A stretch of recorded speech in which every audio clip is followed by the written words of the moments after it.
يسعد أوقاتكم حبايب قلبي.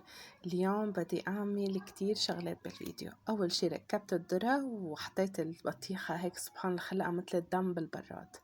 كنت بسوق الجملة للخضرة وجبت معي مونة التين وجبت كمان بدربي لقيتها النعناعات غير شكل.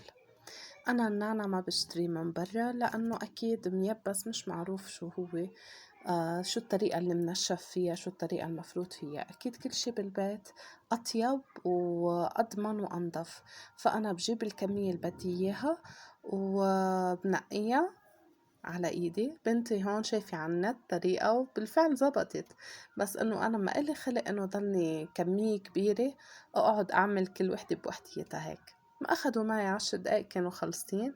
غسلتهم كتير منيح على صينية كبيرة حبايب قلبي، حطيت منشفي تحتهم. بعد ما نشفوا بالمصفية شوي مديتهم على المنشفي وحطيتهم بالشمس نهارين 3.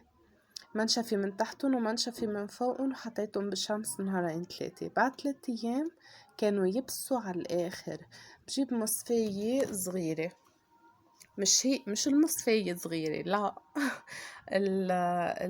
الفتحات تبع المصفية تكون صغيرة، بهدف انه بس افرك الورق النعنع فيها تنزل ناعمة كتير على الجات. وهيدا بالفعل اللي انا عملته. بحط كل كمية بكميتها، بنعمهم على الاخر وبيصير معي اطيب نعنع ميبس عندي بالبيت. شوفوا كيف بيطلع حبايب قلبي، هيك أنا بحبه وهيك أنا بعمله. أنا يعني ما بستغني عن النعناع. أول شي هو كتير مفيد للساندويش الصبح أو المساء.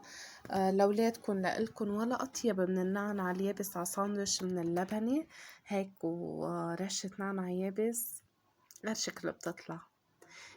هول الاشياء بالبيت لما ينعملوا ريحتهم وطعمتهم بالفعل غير شكل. واليوم كمان جبت تين، بدي اعمل مربى تين الكويز معكم حبايب قلبي. جبت التينات بشهوا القلب، يعني ما بدكن غير. عن جد سبحان الخالق التين الجبلي ريحته لحالها قصة وحكاية. أنا من محبين الفواكه. شوفوا اسم الله حبايب قلبي، الكمية اللي طلعت بتقديني يعني على القليلة شهرين. كل شهرين أنا أجمالا بجيب كمية محرزة من النعناع وبعملهم. هلأ بدي فضيهم بالمرتبين اللي أنا بحط فيهم البهارات بالمطبخ. أكيد هول المرتبين مغسلين معقمين وجاهزين لأنه ينحط فيهم الأغراض. شفتوا اسم الله؟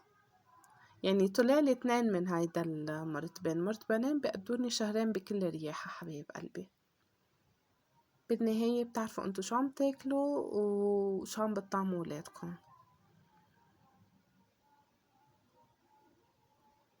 اللي ما اشترك معي بالقناة يشترك وفعلوا جرس التنبيهات وحطوا لي لايك وكومنت حلو مثل قلوبكم الطيبة والحلوة. اللهم بارك، اللهم صل على النبي. شوفوا لي هالتنات شو حلوين، يعني عن جد مش بس منظرهم هو الحلو، طعمتهم اللي بتاخد العقل.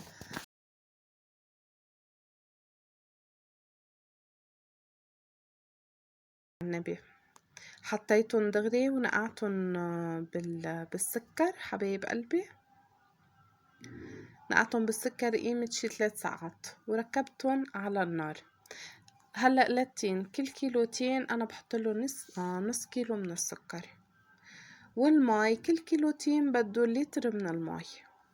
يعني أنا هون اسم الله البركة عاملة كمية كبيرة، يعني عاملة شي أكتر من 12-13 كيلو تين. فأنا بعرف تقديريا المي تبعهم. أنا بحط فوق غمرتهم تقريبا بشي يعني أنا بقدرهم بإيدي، بس هي العيار المعترف فيه يعني لكل العالم. وعطول أنا بس بدي أعمل كمية قليلة قدر كيلو. كل كيلو تين بده نص كيلو سكر ولتر من المي.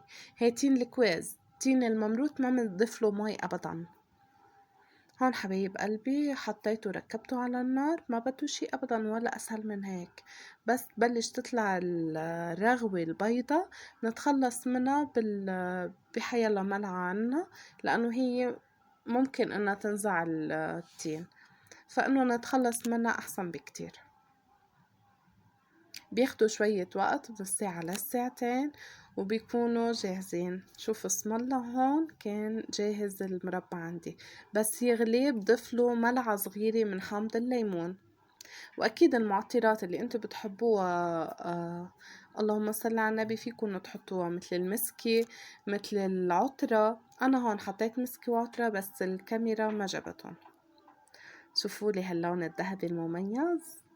هني وسخنين منعبيهم حبايب قلبي ومنضغط المرتبين دغري، ما بنتركهم ليبردوا. انا بعبي المربيات وبضغطها دغري. اهلا اهلا. يوم الاحد والكل نايم جوا. هلا معقول طقس حلو وجو هادي الحمد لله. يا ربي الله يديمها النعمة علينا بلبنان ونضلنا قاعدين بالبيت.